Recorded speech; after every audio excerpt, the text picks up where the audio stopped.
Hi folks. This episode features my interview with Chris Thrall. Chris has a fascinating life story, and a part of that story saw him stationed in Northern Ireland, and in this episode Chris will explain what he remembers from that time. So let's get into it then.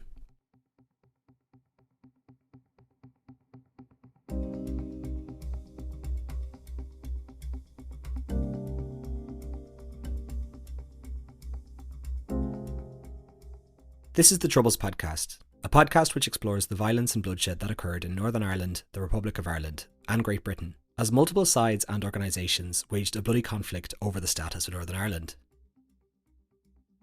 Chris began by telling me how he ended up joining the Marines. When I left school, because I failed almost all my exams except two, I just felt such a failure. I thought, army, maybe they'll give me a career, and I can't remember how it was, but it never came about. My family were not big on the military.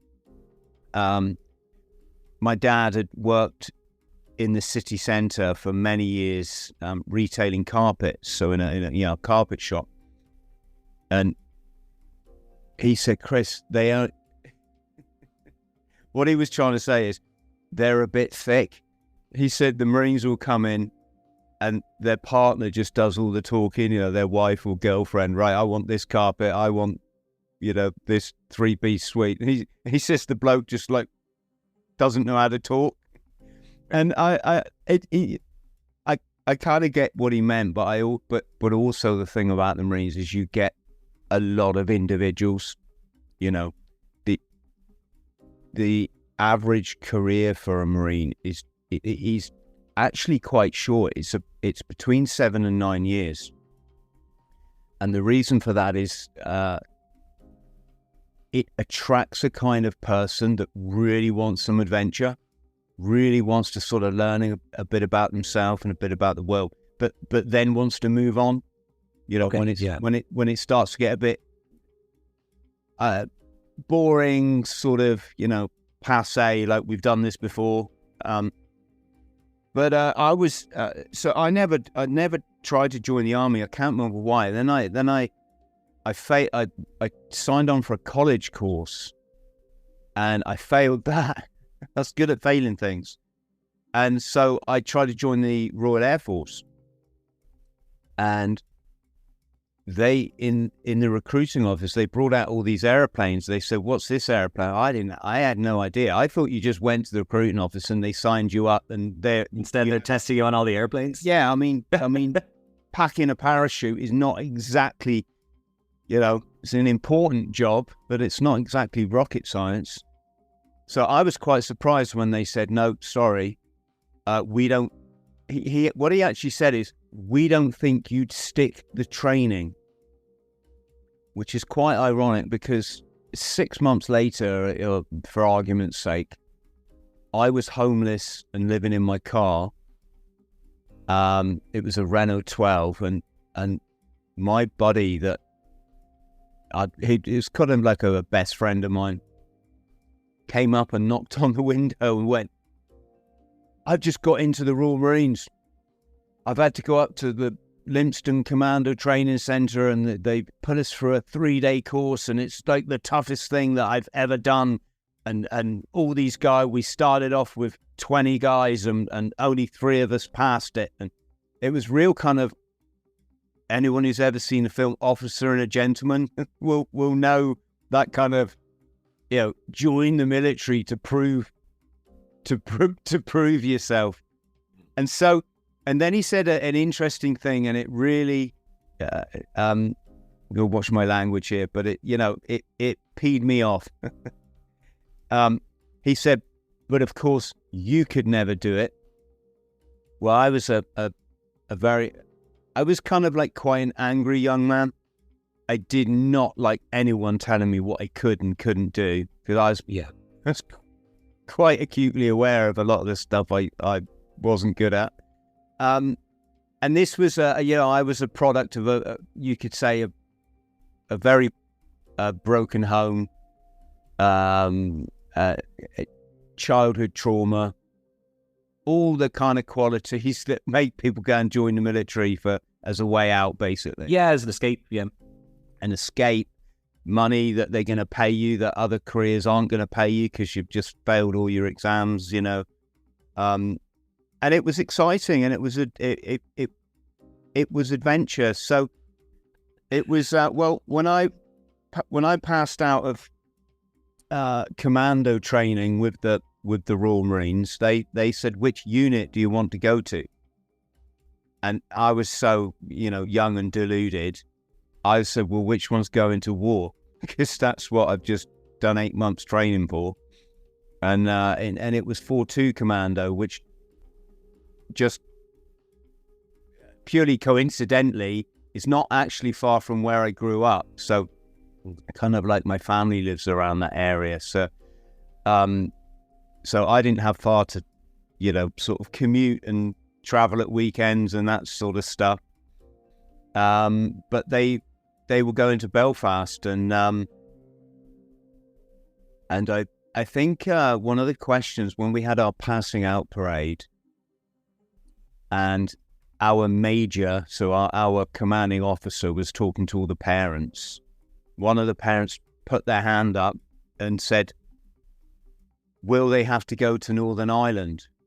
So obviously this was a fear of any parent. You don't want your kid to go to war unless you're a bit mental. Well, it's also on the cusp of 20 years. You know, Northern Ireland had been extremely violent. So you could understand the concerns of like your kids going over there. Yeah. Basically.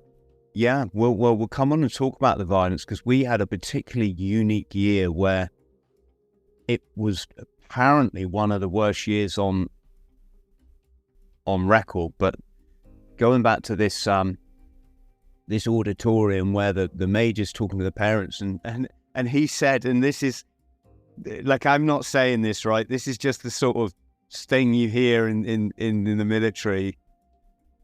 He said, but don't worry, when the Royal Marines move in, the IRA move out. Wow. Which wasn't true. Chris wanted to get sent to Northern Ireland, so I asked him why. I didn't want to go to Northern Ireland for any sense of justice or morality, or I didn't even understand it. I mean, I don't think most young people know. Like, I didn't really know what a Catholic was. That was just something you heard like on American movies. And I remember we had like our cousins were Catholic, but I didn't. That just meant that when they came to visit, they went in that church, and they went to a slightly different service. Yeah, and our elderly relatives went. I didn't know. I mean, when I left the Marines and I met vicars, I call them father. And I didn't know, I never really understood why they turned around to me and went, oh, you're Roman Catholic. To which I'd say, no, I'm not. I'm just try to use whatever words I know, yeah. No, it was just that, for a start, you know, I've never been any, other than the fact we were forced to go to church as kids, and it was like one of the worst experiences of my life. But that's an exaggeration. What I mean is, it was it was a highly unpleasant experience. Yeah. Sitting in that morbid room, listening to a load of twaddle, when you just want to be down the river fishing or out on your bike. It was torture.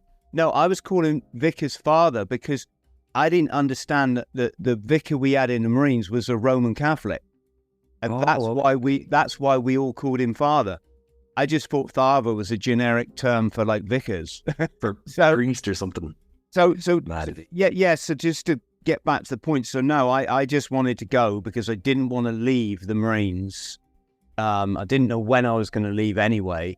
And I didn't want to leave not having seen combat, because I thought, you know, that's where the training leads to. Yeah, I thought combat maketh the man and all that sort of naivety.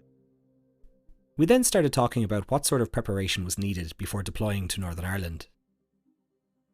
No, you do, I'd say, quite a significant, I think we used to call it a build-up. I've been out for quite a while and I can't remember a lot of the expressions we used to use, but you start off on your own camp, literally doing the stuff that you could do. So the old sweats, as we would call them, or people that had served, we called it over the water. or we just called it Ireland, which I know upsets a lot of people, but to us, like, we didn't give a shit. It was like, that's Ireland. This is it. This is England, right? It wasn't Yeah. we weren't like politically motivated or something, or religiously motivated. It's we just that's how we referred to it. Anyway, so chaps that might have been over there would come and talk to you about, right, this is how you patrol, this is why you patrol, and you just patrol around your own camp, like say across the football pitch. You know, You pro camp in England now as preparation, is it? yeah, Okay. yeah. So, 4-2 Commando being just outside Plymouth, and then it would be interspersed with lectures. So everyone would have to learn how to put a drip in, and they would physically get the needle and shove it into a bloke's arm, and so the blood, and get the check that the blood was filling it and all this sort of stuff, and then put the bag on, and so obviously first aid was a priority. What I'm saying is you do what you can, right? You do what you can. Lots of lectures, patrol techniques. I've probably forgotten more stuff than I'm ever going to. Do they give you any context? Do they try and kind of inform you of like the different paramilitary groups or like the socioeconomic situation, or is that not relevant at all? No, you basically taught. You're not taught because you're not taught. There's like a bit of a dearth there, or a void. You just get the impression that the Catholics are the bad guys, and the Protestants are on our side. Okay, but then then you end up and then you're sent off basically. Yeah, well, yeah. So you do that beat up on your camp for let's say 6 weeks, and then then we went to a place called Lyddon Hive, which is up in Kent, which is the place you're thinking of. And up at Lyddon Hive, you go under the more intensive training. And I learned stuff there that probably saved my life.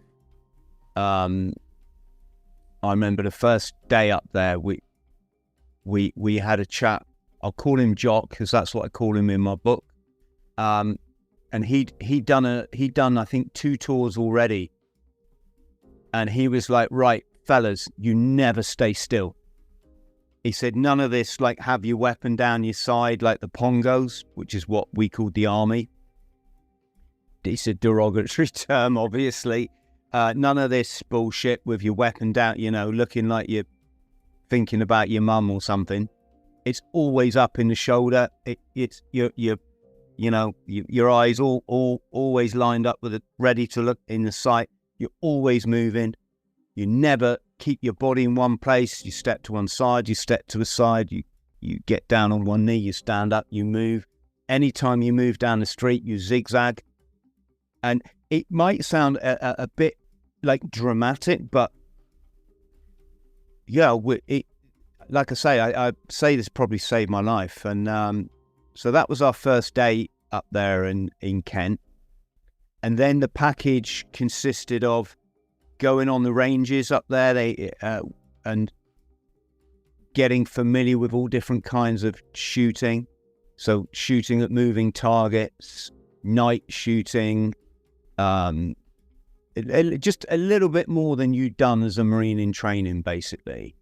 Yeah, would they have much emphasis on kind of like, I guess, around your time, the IRA had started using like mortar bomb technology, and I know they kind of had roadside bombs a lot. So did you have a lot of training in trying to identify them, or I don't know what you can do against a mortar bomb, but would that be something that'd be relevant, I guess? Yeah, you're going to have all of that, Yeah, okay. It was basically homemade mortars.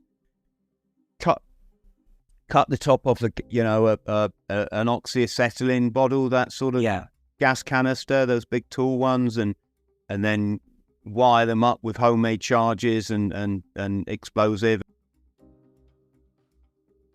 Chris recalls hearing about the corporal killings, in which 2 soldiers were killed after they accidentally drove into a funeral procession. And the one other thing of significance in this beat-up, I should say, is one of the chaps, Jan. Jan is a nickname for anyone who comes from the south of England. Anyone with a southwest accent is called Jan in the Marines. Convenient. Or most of them are. And Jan came in to the office where we were based on the camp, and he came into the troop, and he had a newspaper, like a sort of tabloid, and he had it open. He went, "Fellas, you better look at this." And he turned it round. It was the two signallers when they were executed after accidentally driving into an IRA funeral. Okay, there's a bit of discrepancy about this, but basically what's in the public sphere is that they were signallers. There's been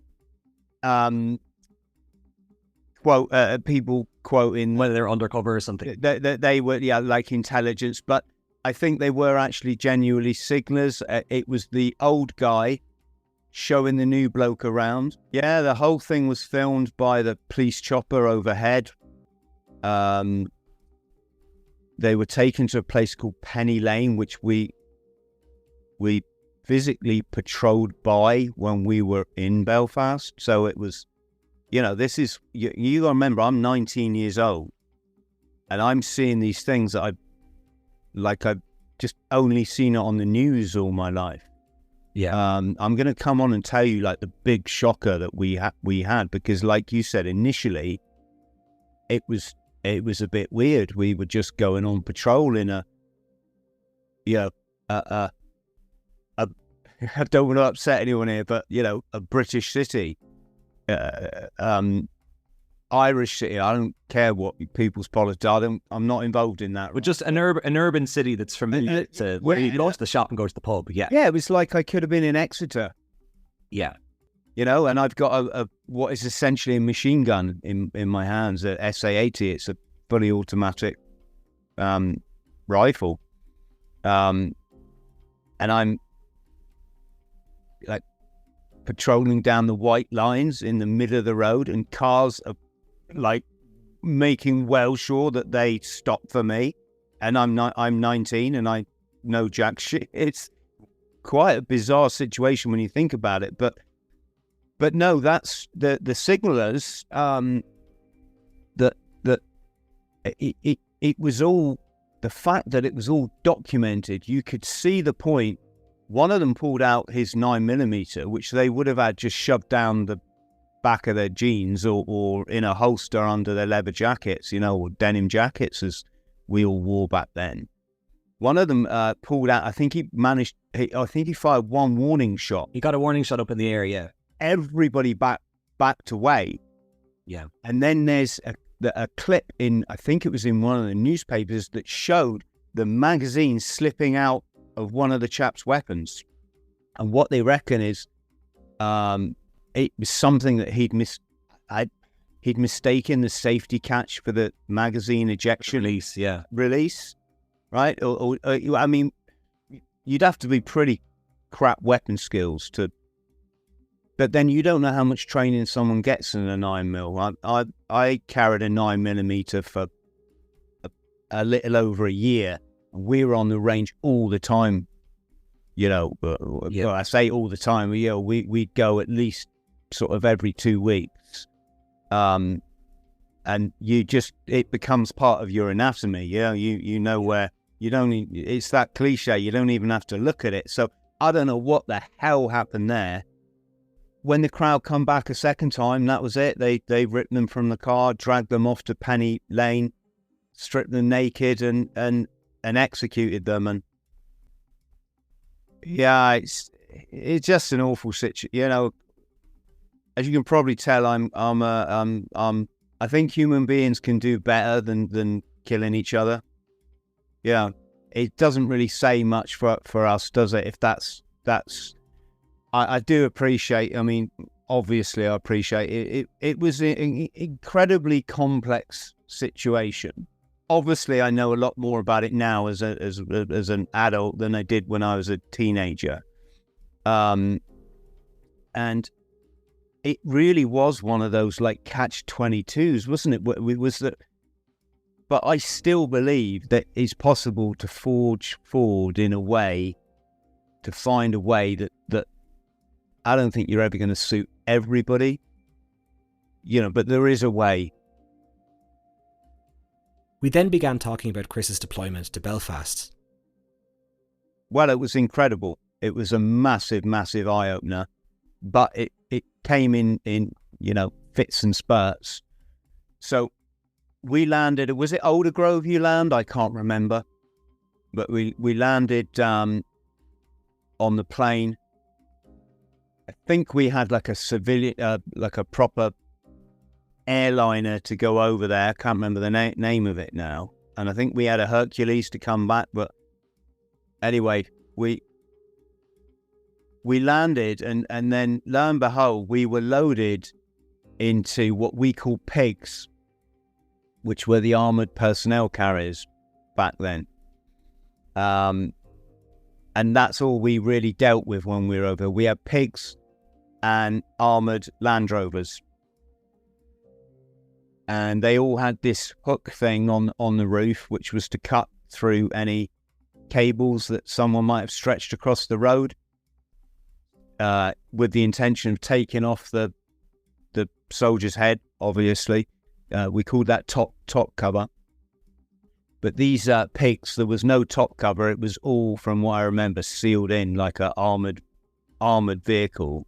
Yeah, on all sides. Yeah, and we had I don't know, there's about eight, maybe 10 of you crammed in the back. And we're driving along, and I was the guy sat at the back. So I had the little portal open. It had this little kind of shutter you could open, this heavy metal plate. And I had it open, and I'm looking out, taking in everything. I don't even think we had any weapons at this point. They were kind of, they'd been taken on ahead or whatever. And, or I might be wrong on that, but we're driving, and we start to come into the city, and it just looked like a normal city, maybe a bit shabby in places, but it just looked like a city. And then we drove past a pub, and as I'm looking out of this little window, everyone who was sort of in the pub or stood outside just started scrabbling anything that they could throw at us. And I'm watching as bricks are coming down the road. We were going too fast for them to land anything on us. Hence why the other guys that I was with were all the other Marines, they're just oblivious. They're all chatting away. I'm looking out, and I'm like, guys, you're never going to believe what just happened. Yeah, these were grown men. You'd say they should be doing something better with their, they're throwing rocks. What is this about? It was, what I'm trying to say, it was the first sign of that hatred that we would come to accept on a daily basis, and it was a two-way thing, like you mentioned. It was a three-way thing with the loyalists. It was all about hatred over there. And the fact that these grown men, the most important thing to them was, could they throw a brick at us? That was an eye opener. You don't see that in Devon. Do you know what I mean? Yeah. It was an eye opener. That was straight away. So you arrive, you get into the barracks, you start patrols, I guess, and you start to see this then everywhere you go. Well, it was funny. We were in that White Rock, and it's shitty, right? Yeah, sorry, is that too rude? Oh, you can curse. You can curse, man. Oh. Yeah. It was.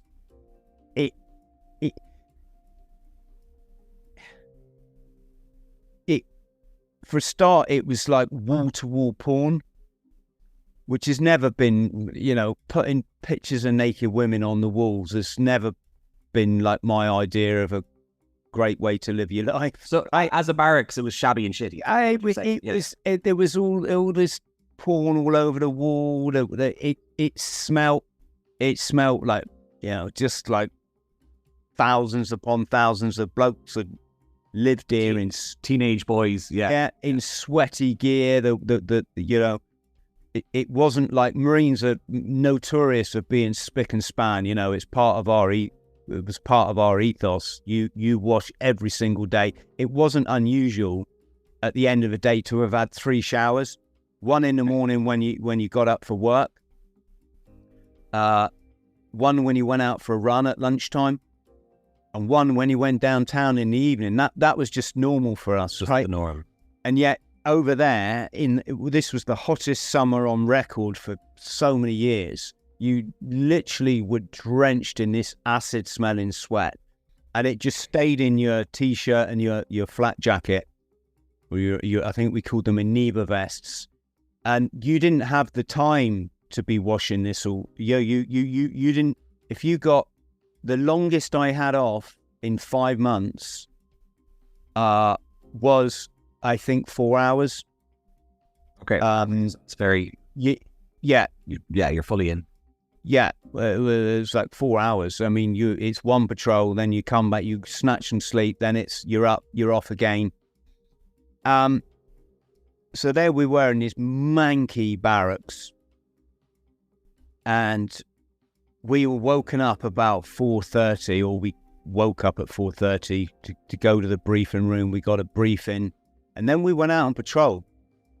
And we went out as a multiples. I'm guessing that would have been 4 teams of four.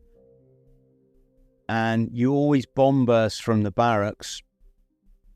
And I remember the sun was coming up, and we ran. You got obviously weapon loaded to your magazine loaded to your weapon. You're carrying another couple of spares, or at least another magazine. I had the first aid kit. And we ran, and you call it, you bomb burst from the barracks, so you're zigzagging from side to side, so that the gates don't open and you walk out in formation or anything. No, you'd be sitting ducks there. So the gates open. Yeah. It's the one place you can guarantee you're going to see a Marine or a squaddy is coming out of that gate. So it's the most logical place to put a sniper, really. And do you think the IRA were watching you at all times? Oh yeah, they were. Yeah, that's a no-brainer. Not just the IRA, any underground group has their. In Northern Ireland, we call them dickers, and back then a lot of it was on CB radio, because we didn't have mobile phones like we did now, but it would be landline, CB radio.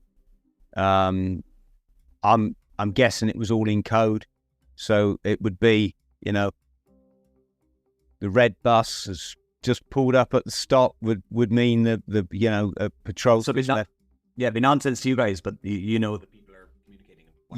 Yeah, and I can give an example of how we know, because from one of the contacts we had over there. So we bomb burst onto this street, and then we fell into patrol formation, and it was just memorable. It was like, wow, I've arrived in combat. That's how it felt. This is, geez, this is the culmination of a lot of training. And here I am. This is real now. But the problem was, even though on that first day, I can remember I had this photographic memory. So any player, as we called them, so that's an IRA soldier that I saw on the street, I could just recognize them. And you had their photos, obviously, in the briefing room. But now these are dressed as civilians as well. Yeah. They're just... Yeah. For a lot of people, it's hard to tell, who's a normal civilian and who's an IRA combatant, I guess. And for the most part, they're going down the bookies, or they go in the post office to cash their gyro. That was quite... Or they're coming back from the pub or something. But because that you'd seen their faces on these sheets, I could just remember their faces uncannily. So I'd look across the road, it might be 300 meters away, and I'd just say to my brick commander, that chap there, might not always remember his name, but I'd say, I think he's called, John O'Brady or whatever, and then we'd stop him and it would be John O'Brady. I remember on that first day the professionalism of Jock, because he'd been there before, and he just walked straight up to the guy and just said, "All right, John, all right, for a quick word, mate." And John was like, "Oh, to be sure, And Jock's like, so where you off then? Down the pub? He was like, oh, no, I'm just cashing my gyro. Oh, okay. Got any work on at the minute, John? No, I'm unemployed. Well, obviously he's cashing his gyro, but I was just so impressed with the way my colleague went up. And my first thing is like, I pulled out my notebook. And after we chatted to this guy and we walked away, Jock just said, don't do that. Just keep just glean what you can in the conversation, then write it down when you get back to barracks. Don't, Feels like an interrogation or something. Yeah, a bit of an interrogation. Which it is, I guess, but Yeah, plus you look a bit of a knob there, I don't know. But yeah, that was an eye-opener, that these guys that we've looked at these sheets of paper are always photos we've seen in the briefing room, just like any police show that you watch. I'm not giving away any secrets here, right? It's an eye-opener that these people exist. That there's one there, and later on that afternoon. It's a bit like, I always say, like Vietnam or something. It's like guerrilla warfare or something, in the sense that, like, you'll never necessarily face these people across the field, but at the same time, the IRA were quite powerful, I guess. Even though I think they were starting to get really riddled with informers and spies and all this sort of stuff. But by around the late 80s, early 90s, they were quite successfully burning a lot of barracks and kind of gaining ground, I guess, was their intention. But yeah, it was a very murky warfare, I guess, is kind of the way I'm saying this. Yeah, you don't really know. And we were acutely aware that the IRA were the best, amongst the best soldiers in the world, and also that they had all the odds on their side, because they only had to get lucky once. You had to be lucky every minute of every day, and even then, if you kept yourself alive, you could never see where they were. Where, say, for example, where a firing point was, because they might be lying on a like a bunk bed, looking through the back of a wardrobe that's just had a small hole that big drilled into it, with the doors of the wardrobe just slightly ajar, and so they've got their aiming point with the curtains on the house almost closed, and they're just waiting for the soldier to appear in those three apertures, and poof, they can get a round off. You're not going to see you won't see the muzzle flash, because they're basically behind a cupboard in a room with the windows. They're incredibly good at what they did. The second they take that shot, or in our case, one gunman took several shots at us. The second they've done that, the weapon is handed to one guy, and that's taken in that direction. The clothes are handed to this guy, and he goes off and destroys them. The person is chucked in a bath, not in the same house, in a different house. They're scrubbed, their nails are clean for forensics, and that's it. The homeowner, if you do find the firing point, just says, "Oh, we were taken hostage." You're, of course, yeah. Yeah, I'm not judging them. No, let's talk about whoever threatens you and your family, you just say yes. I think in a lot of cases. Well, it's not even that. It's if you live in the Ardoyne, you are very sympathetic to the IRA cause. That's if you're not, you don't think you'd be living there very long. Now a word from our sponsor, BetterHelp. Is something preventing you from reaching your goals or interfering with your happiness? Or do you find yourself at a crossroads in life when it comes to managing relationships or deciding on the direction you want to go with your career? Therapy is a great way to confront these things in your life and can help build the framework for a happier future. On a personal note, I was living at home during COVID after losing my job, and I was a bit rudderless. So I had some online counselling sessions, and I believed it really helped me realise what I wanted to prioritise in my life, and help me understand what I valued most. BetterHelp is a mental health platform that provides online mental health services directly to clients. It is entirely online and is convenient and flexible to fit in with your schedule. They can assess your needs and match you with a licensed therapist anywhere in the world. To begin, you can fill out a short questionnaire, and then BetterHelp will match you with a counsellor that best suits your needs. You can also switch counsellors at any time for no additional cost. Let therapy be your map with BetterHelp. Visit betterhelp.com/troubles today to get 10% off your first month. That's BetterHelp, HELP.com/troubles. Thank you. Just a quick note to say that if you are enjoying this podcast and want to support it, you can do so over at patreon.com/The Troubles Podcast. I've been filling up the private Patreon feed for over 3 years now and have a huge amount of Patreon exclusive content for you to check out. Each episode gets its own companion video where I talk about what's happening in Northern Ireland right now, as well as some additional details that came up after the release of the episode. I also have some Patreon-only episodes, such as one all about the Troubles in popular culture and the songs that came out of that period. And just last week, I released a Patreon-exclusive interview with Kevin Owens, who was in the Irish Army patrolling the Irish border in the 90s, and he had some very interesting stories to tell. If you have been enjoying this podcast over the last few seasons and would like to help me turn this into a full-time job, you can do so over at patreon.com/The Troubles Podcast. Thank you.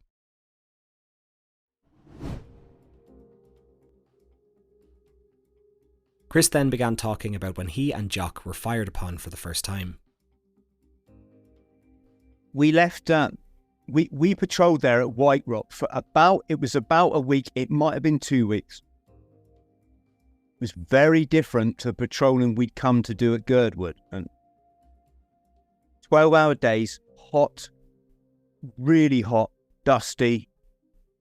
And the patrols were like 12 hours long. And you patrol between RUC stations, so police stations.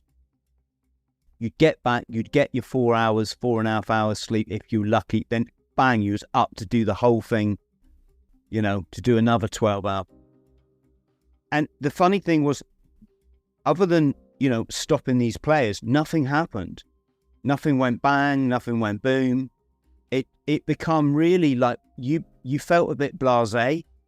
Yeah. Like, oh my God, we've done all that training, all that build-up, even to this, as far as going around with live ammunition and fabricating this scenario and this scenario, and what about this scenario, and learning how to search, a person if you've shot them, and all this sort of stuff. And like, nothing's going to happen, is it? It's all been overhyped. That is what my mind was telling me. So the only other thing of significance in that first couple of weeks is we got to a house, and our brick commander, I'll call him Tony, he turned around, he went, "Number 23, that's where Seamus lives, isn't it?" And we're like, "Yeah, that's right." He went, "All right." He just knocks on the door of this IRA player's house, and this little old lady probably, and I can't remember, but answers the door, and she says, "Oh, yes." And Tone says, "Is Seamus in?" She went, "Oh no, he'll be out." She went, "Okay, just tell him the Royal Marines called." That was it, and then we fucked off, and that was our, That was our ethos, Okay. We're not here to be mucked around. We're here to, you do what we say, not the other way around. That was just our ethos. I don't know if that kept more blokes alive or put us in bigger danger, to be honest, but that's how it was. And then what happened is there was a voting night, and traditionally the IRA have always tried to interrupt the democratic process, the voting process, let's call it, because it's British voting, obviously. So we were tasked with moving to a place called Girdwood Park, and when we got there, they attached a conco to us. That's continuity officer, and the reason was, we weren't just new to the province. as it was, we've only been there, I think, less than 2 weeks. Now, we're in a completely new place because we've not been in Girdwood Park before. So they attached this army guy from the unit before to our patrol to show us, what's what. And these continuity officers, they volunteer to stay behind. When their unit goes home, they'll leave all these, I say officer, it could be a corporal, could be a private. Makes sense, kind of to give you guys context of. Yeah. And they'll show you, right, this house here is where so-and-so, that pub there, you can expect to see this chap drinking there every day. Up there is they just point out everything to it. Anyway, so we went out the barracks and something happened that was never put in the contact report, which really should have been. And that is, we went out the barracks on foot and no vehicles went out with us. The vehicles were still getting their stuff together. And so we went out on foot and we got as far as Girdwood up to the Ardoyne, which, if I remember, was it was about a mile sort of trek, half a mile to a mile. And because we hadn't got vehicle cover, which is really important. Yeah, it sounds like you're quite exposed. It sounds like you shouldn't do that. Yeah. Yeah, and the reason you have vehicle cover with 2 soldiers or Marines at top with their SC-80s poised and the driver with a radio is that if someone tries to take a snipe at you, that vehicle can travel a lot faster than you can run, and there's less chance that the gunman is going to get away, right? Okay, yeah. Okay. Or the vehicle might turn a corner and see the gunman getting bundled into a car to take off to the safe house, right? This sort of thing. And so someone had obviously been on the radio and said they've left the camp, they've got no top cover, they've got no vehicles. Okay, right, let's do it. And in that short space of time, for us to travel, it was probably 10 minutes, 12 minutes, maybe 14 minutes. They'd got a gunman in place at the back of the Ardoyne. Still remember the chap's name, to be honest. But and we got to this little park, and I remember the continuity officer turns round and he says, "Right, fellas, break into diamond formation." He said, "Break into diamond formation." He said, because this alleyway here up the side of the park is notorious for IEDs, so improvised explosive devices. We'll just take up potluck, we'll go across the open ground. And of course, the increased risk there is you're exposed. And I was the second to last guy on the patrol. Jock was behind me by about 10 or 15 meters. You always keep distance in case something goes bang, and then less chance it's gonna take you all out. And as I stepped foot on that grass, we just heard bang, bang, bang, bang, bang, bang, bang, bang. Just high velocity gunshots going off and just echoing off the walls all around this park. So you have no way to figure out where it's coming from, I guess. Well, in that moment, and it all happened so quick, I just remember Tone yelling, "Take cover! Take in cover!" And in just out of drill, all the cocking mechanisms of those rifles slam back at the same time. You could just hear it echoing off all the walls as everyone made ready, because and there was a building in front of us. It was almost, my memory obviously this is a long time ago now, but it was like a sort of workman's building in this park or something like that. And the obvious place to make for cover was behind this building.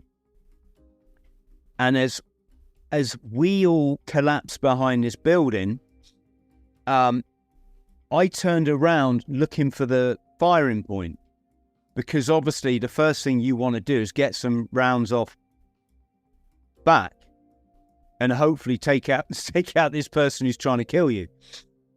And as I look back, Jock was sparked out on the middle of this park. And the crazy thing was, when we were at Lyddon Hive and we were doing that patrol I told you with this 2.2 ammunition, I remember we got contacted there, the same thing, bang, bang, bang, bang, bang. We'd all taken cover. And when I look back, Jock was lying down in the middle of the street, right? And my first thought was, oh, because he's done 2 tours before, he knows to he's just like hit the deck. A bit like you used to see in the old movies, hit the deck. And as I'm like looking at that, and that's what the thought is in my mind. The umpire of this little exercise walked up, tapped me on the shoulder, pointed and went, he's just been hit. I'm like, oh, right, I get it now. It makes sense now. And the funny thing was, I turned around in this actual scenario, I turned around the corner of this hut, and there's Jock spark out on his front just the same way that he was in this exercise. And this time, I know he's been hit, and his equipment was about 5, just to say about, splayed out around him by about 5 meters. So his rifle was over there. You carry this electronic equipment, and it was over there. And I'm the first aider, so I started to run back. That's just what you do, it's what you're trained to do. Yeah, good reaction as well. Yeah, you're going to drag him into cover, or you're going to fireman's carry him into cover. Whatever. I wasn't even bothered about the equipment, if I was honest. It was more get him out of this firing line. And I remember I specifically remember this Conco and Tony shouting, "Chris, get down. And I'm like, how can I do that? Yeah, did I have to get Jock, or what do you mean? Yeah, exactly. And as I taken like no more than 3 steps, Jock looks up, and his eyes are wide as saucers. And in that moment, he clicked, something has happened to me. And the first instinct in his mind was, right, grab my rifle, grab my equipment, and then he came running over. And this is all, we're talking, this is instantaneous now. Adrenaline or whatever. Yeah, like he's up, looks around, grabs his rifle, grabs the electric, he runs over, dives behind this building, and he says, I'm hit. So I rip open his parasmock, open his Aniba vest. I'm like, Jock, you're not fucking hit. He is, I am, I'm hit. I'm Jock, you're not fucking hit. I can't find any holes, mate. And there was nothing that. So confusion sets in then. We've got a guy saying he's hit, but there's no holes in him. Yeah, that's bizarre. Tones on the radio going, I can't remember, this is November 50 Alpha, contact, we have a casualty, over. And the CO is then straight on the net, our actual CO, who I think happened to be in the ops room when this shout came in, and he's like, and then Tone's like, November 50 Alpha, correct that, we contact, we don't have a casualty. Jock is screaming, I'm hit. So Tone's back on the radio.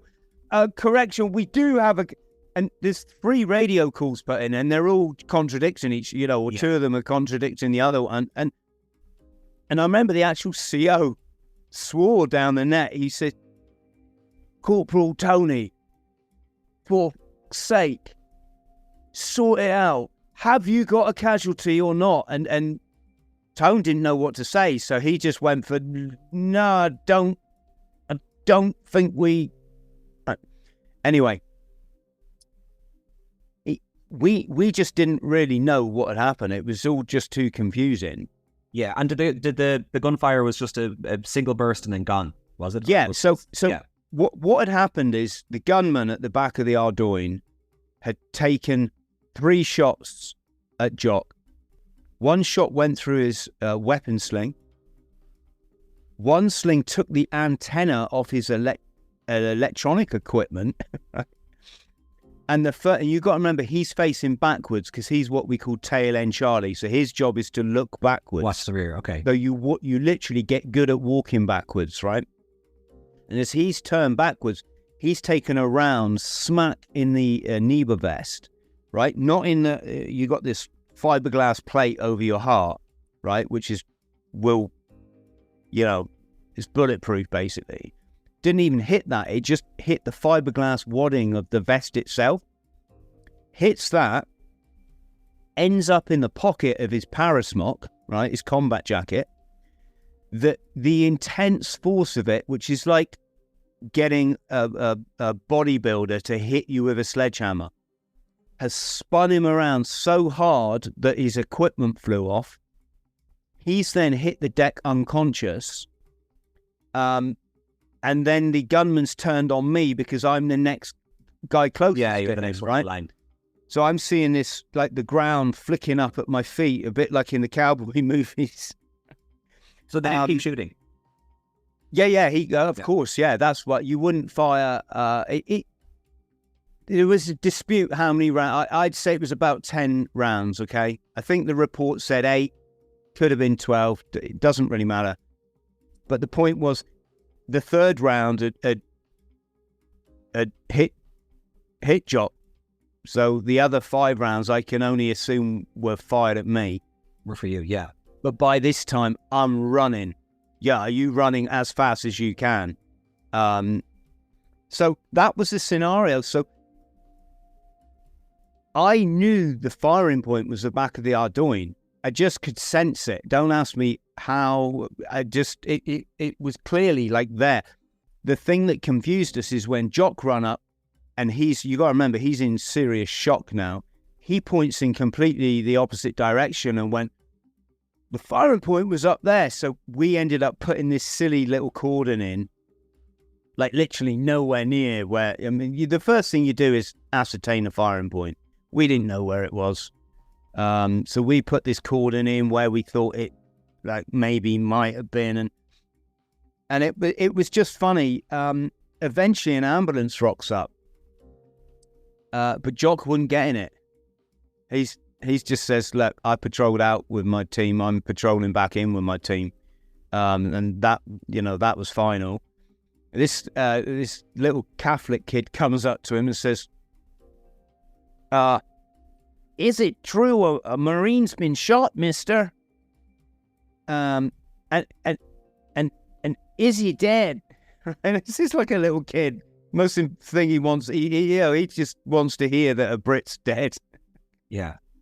I'm laughing at the craziness of it, and Jock just turns around at me and goes, "No," he says, "because I can't do a Scottish accent.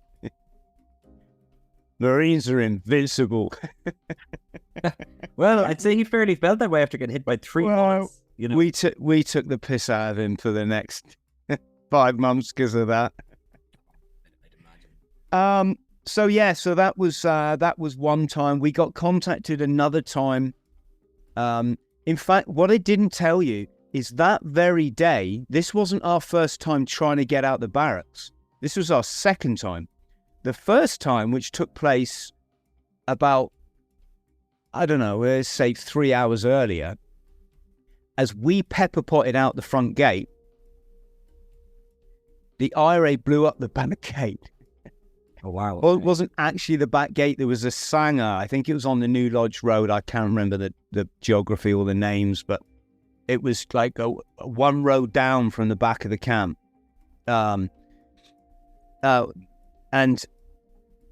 the explosion from that, them trying to blow up this observation post down there, just you could feel it like all around you, even though we were the other side of the camp. Yeah, the rip. And again, it was the same thing. It was take cover, cock your weapon. We took cover behind the rocks that were outside the camp, the rocks to stop trucks like smashing through the fence. This is earlier the same day you're taking cover? This is earlier the same day. And then I remember Tone says, "Right, folks, get back in. We're going back in." So we went back in. had a debriefing, which wasn't a lot to say other than we just literally got out the gate when it went boom. So we took cover for a bit, made ready, then ran back in. So this is the second time. So in 2 attempts at getting out this camp, we haven't done very well. Jeez. Okay. You know, and this is where I say it just becomes very real. You know, I'll tell you my funny story first. I stopped this guy, I can't remember, doesn't matter where, but I stopped this guy and he had a van. And I said, "You all right, bud? Can I see your driving license, please?" And he said, yeah, sure. And he gave me his driving license. And I said, "Can you open up the back?" And in that moment, he looked at me and paused. And I sensed something wasn't right. Yeah. And he casually opened up the back as if I wasn't going to ask, "What's underneath that black sheet?" Right? Okay. And I said, "Bud, could you lift up the sheet for me, please?" And he still was too afraid to say something. And he lifted up the sheet, and I swear there was 6 more tubes there.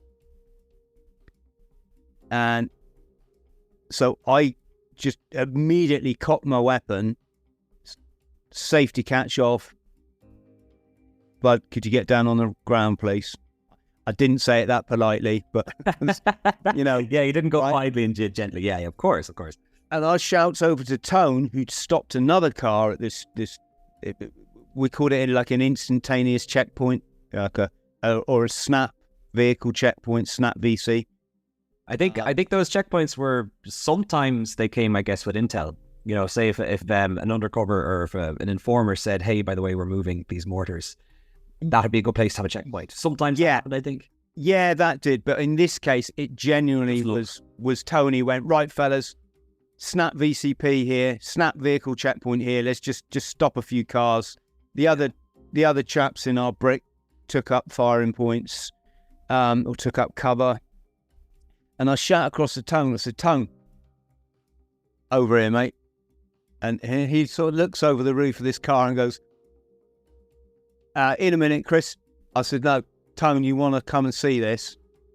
He's like, "Why? What have you found? A mortar base plate?" And I said, "Yeah." And his face just dropped. And he just let the guy go, and they just let the guy go, and in the car he was chatting to. And he come over, and as Tone come over, the guy finally, right, bearing in mind he's like this close to, I wasn't going to shoot him for no reason, but this is a very tense moment. This is as serious as it gets, you know. I don't know if the guy's. And you don't know you don't know what he's going to do. He's just been caught. Yeah, and as Tone made his way over, the guy goes, "They're fireworks!" And I'm going to be honest. There was I knew, you know. I think he'd maybe told me when I said get down on the ground, "They're fireworks." I think he wasn't that stupid, this guy, but it was some combination of that. And Tone came over, and we pulled off this sheet, and yeah, they were cardboard tubes. Oh, they weren't. It wasn't actually a mortar. No, and this guy got his. He then got a business card out and went, "Look, I'm a firework guy. Honestly." It was like only firework guy working in Belfast during the Troubles. Like, it's not a job you want to have. It was just so weird. It was so weird the way that he didn't think that was the foot. Yeah, I think he thought if he just keeps his mouth shut, he's gonna avoid a load of hassle here. But you look more conspicuous. Yeah. So that was that. And then one night when it actually happened, we were in our room. There was 4 sets of bunk beds in the room, so there's 8 guys in that room, and we were just in there, happened to be in there in between patrols, a few of us, and suddenly you just heard, you know, 8 thumps. Might have been 4, doesn't really matter. Anyway, you immediately recognize some mortars have gone off, and that they're currently in mid-air waiting to come down possibly on. Oh, so you heard them go off. Oh, okay, interesting. Yeah. So that wasn't impact. That's just the sound of them in the air. Yeah. Yeah, and the second you heard that sort of whoomp, you grab your flak jacket, put it on top of you, and get under the bed. So we're under the bed, giggling and farting like school kids, because it's, this is stuff it's all good fun until you get hit. Yeah, yeah. Gallows. It's good. It's great. You're in the thick of it, yeah. Yeah, it was great fun when Jock got hit, to be honest. It's best, particularly because he didn't get hurt. Oh, well, he actually did. He had a massive bruise on his chest. It was just quite incredible. But yeah. So we're all under the beds laughing, and the mortars completely missed the camp, or I think, X amount of them just didn't even go off. Yeah, they weren't the most accurate, I think. They weren't accurate. They were homemade. The detonations didn't always work. But one of them did work. It went through the roof of someone's house and blew their roof up. And one came down next to a kiddie on his bike, and fortunately the kid wasn't hurt. But the blast knocked him off his bike. I just remember thinking that was a bit ironic that you've tried to score a hit on us, but you've actually just really pissed off your own community. But it wasn't always a near miss, and Chris then began talking about losing one of his squad mates. Yeah, that was unfortunate. Understatement of the year. Yeah, well, again, if you don't want to go into it, we don't have to. No, it's absolutely fine. It's all public knowledge. It's just incredibly sad. This was, don't quote me on this, but let's just say a month into our tour, maybe 3. It was fairly at the beginning. So we'd had all this stuff that we went through, and then one day I was on the gate. And you had a Sanger at the front gate. So you had a Marine at the top with his SA-80 obviously looking out over the landscape, which is kind of a bit of wasteland, a few buildings. And then the guy on the bottom, which in this case was me, open and shuts the gate. And, to let cars in and out, and to let patrols in and out. And a patrol split down the middle. Half went out the back gate, half came out the front gate.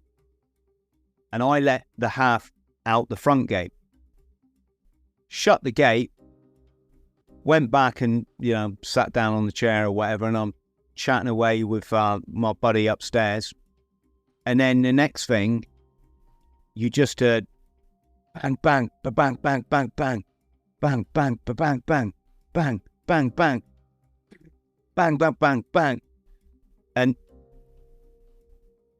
it come over the radio, contact, wait out.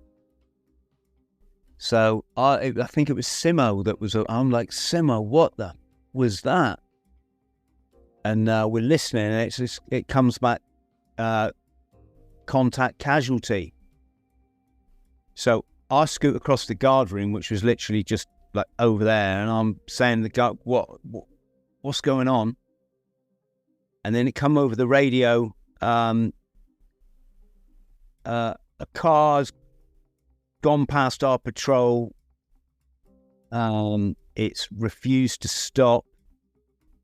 It fired. I'm telling you what come over the radio. I'm not going to tell you. I'm not going to tell you how the incident actually. There's a few things I don't want to say, but yeah, of course. What come over the radio was the car's fired 2 rounds at the lads. The lads have returned 18 shots, or the lads have returned fire, and Gilly had been shot through the head. I think it shot through the head, come out his neck. And another chap, I won't say his name, but he tried to give him first aid, but this chap had been in the Falklands, so he's pretty, knew it was futile basically, and that was that, and it's a bit bizarre, this, you know. For me, I was almost a bit sociopathic. Like, we was over there to scrap, basically. I mean, you know, as professional soldiers, but we were going there for a knees up, you know. This wasn't like a children's birthday party or something.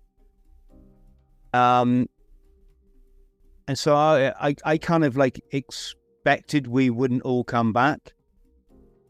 But I do remember our OC, our captain, falling us in the next day before we went out on patrol, and he said, "Right, fellas, you know, we've had an unfortunate incident. We've lost Adam." That was his name. He said, "But you know, as Marines, you reacted with aggression in a compromising situation. Well done. Now let's put it behind us and let's get out and do our job." And that was it. And we went out that gate and did our job. I think these things don't really sink in until years later. I think when you're in it, you're kind of just moving on to the next day, moving on to the next station. Well, yeah, I mean, I don't even know. I mean, it very much sunk in. It was very much a reality. That was never an issue. It's more the kind of, you know,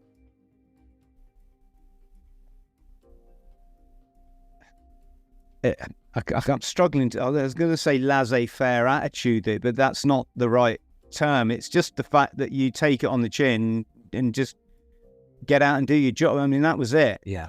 I didn't really attach much more importance to it.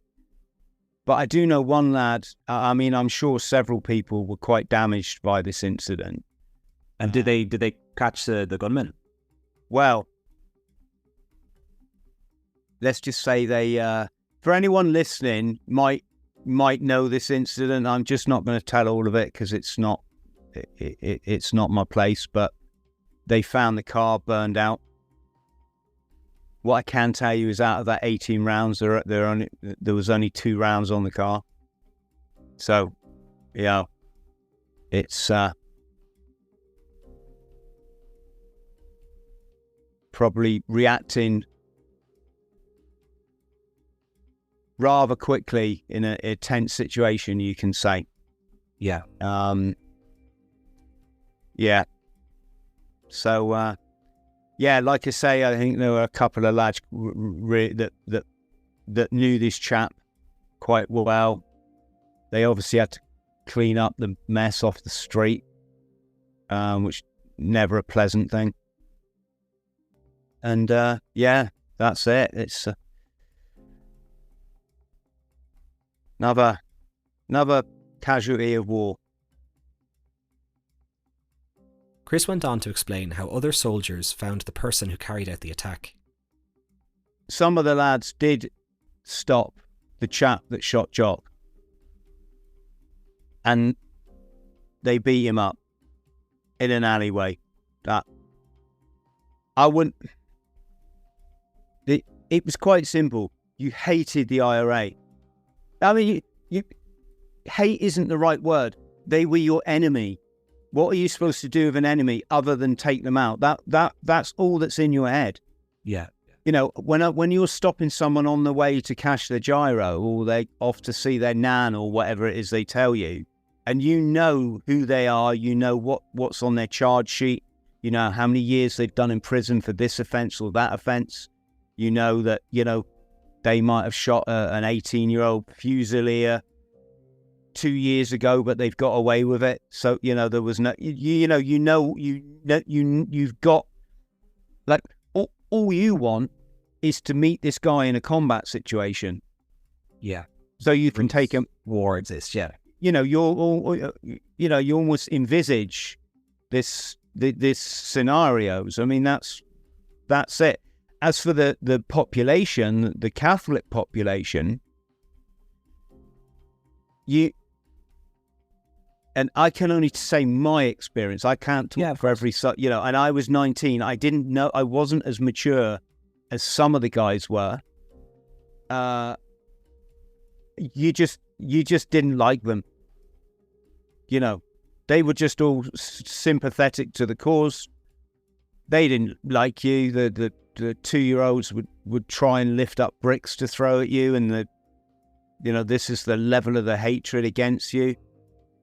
And you know, you didn't think much of them. Put it this way. Yeah. And I'm not saying, I'm not trying to justify it or say that's right. I'm just saying that's it. Some of the actions that are conducted by people in theatres of war are not pleasant. They're not justifiable. They're just awful, you know, to civilians and players alike. At one point, Chris began talking about an incident in which a soldier accidentally killed a young girl. I won't say the chap's name because it's in the past. He's done his time, but there was a soldier got down on one knee, fired these rounds at a car, and I think it was a 13-year-old girl died as a result. Now, turned out to be joyriders, okay? And because they were joyriding, they obviously didn't want to stop when a soldier put his hand up, or when they accidentally drove into a checkpoint not realizing it was there. Yeah. Well, here's the thing. You clearly have a set of rules. They're called the rules of engagement. But you know, you physically have this set of rules that I think legally you have to carry them on you as well. Okay. So you just have them tucked into your combat jacket or whatever. But here's the thing. You know, if someone's moving away from you, even if they've got weapons or munitions on them, they are technically not a threat to you. Unless you're going to argue, yeah, but I thought they were going to then go and use these weapons on someone else, which yes is a fair argument. You know, that's legitimate. Yeah, this is what you're going to have court cases for. But the fact that if you're in Northern Ireland and you know joyriding was like the biggest crime over there, which is crazy, but that's what the kids did. You know, we had one kid because the IRA liked to show that they were policing the area. They kneecapped this joyrider. He was stopped like 3 days after he got out of hospital. He's operating the clutch of this car he stolen with his crutch, right? It's just insane.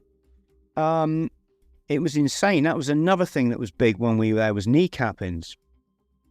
And people sort of almost like compliance when they were told, right, you've screwed up, you've got to be kneecapped. They were, okay, where do I go? You know. Well, if they liked you, they'd give you a fleshy kneecap, so they shoot you through the flesh. But if they didn't like you, then you were maimed for life, basically. Yeah, they'd shoot you through the actual kneecap, and people used to wear shorts because then the wound wouldn't get infected with clothing and all this kind of weird stuff. But anyway, my point is, I remember people I knew hadn't even served in the military, had no idea around the circumstances of this young girl being killed. And I'm not here to judge or anything. I'm just using this as an example. These people were like, just because the guy was in the British Army, he automatically should have got off that. And I'm like, are you mental?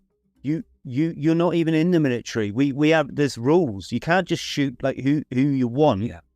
You know, because you're a bit pissed off a car didn't stop.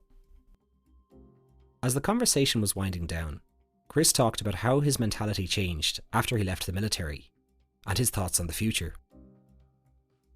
I'd done my best to broaden my mind as an adult, you know, and not just to emancipate myself as much as anything, because you're under quite an indoctrination process you go through in the military.